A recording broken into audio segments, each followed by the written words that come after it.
趁媳妇吃饭时，我用放屁烟效整下她。哎呀，老婆，你干啥呢？你想吃你去打，锅里还有呢。哎，我不吃吧，我肚子不太舒服哎，老是想拉肚子。你咋了？昨天吃的什么呀？昨天不就是吃的那个火锅吗？哎呀，出的肚子特别不舒服。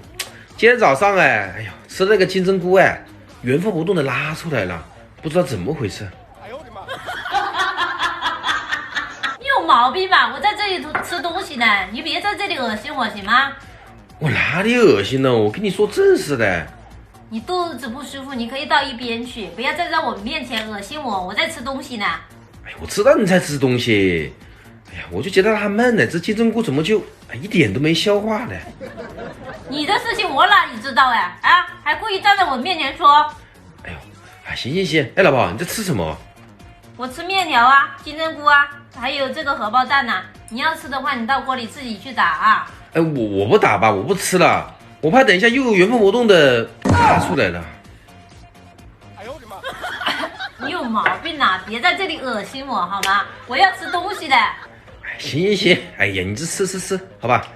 接下来看我的。哎呀，你这什么声音呢？啊？哎呀，没什么声音，放了个屁。哎呀，我在吃东西，你故意站在我面前放屁干什么？你不可以到一边去放啊，还非要站在我面前。哎呦，人有三急啊，我这哪里憋得住嘞？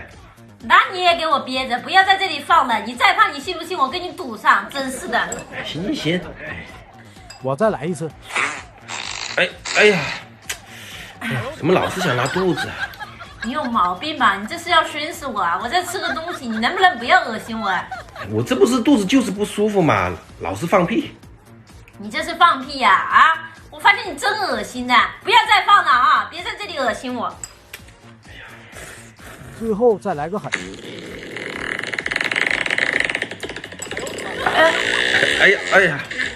哎呀，我的妈呀！我发现你这个人真是无语，我在吃个东西，你一直在这里放屁啊！哎呦，你干嘛呢？我这不是实在是不舒服啊，你没必要这样吧？我又不是故意的。你真的是，我真是嫁了你这么个人，真的是太恶心了！你在干啥了？弄到裤子上了，弄到裤子上了！哎，没，哎呦，我快拉出来了，哎呦，我走了，哎呦，真恶心，真恶心！哎呦。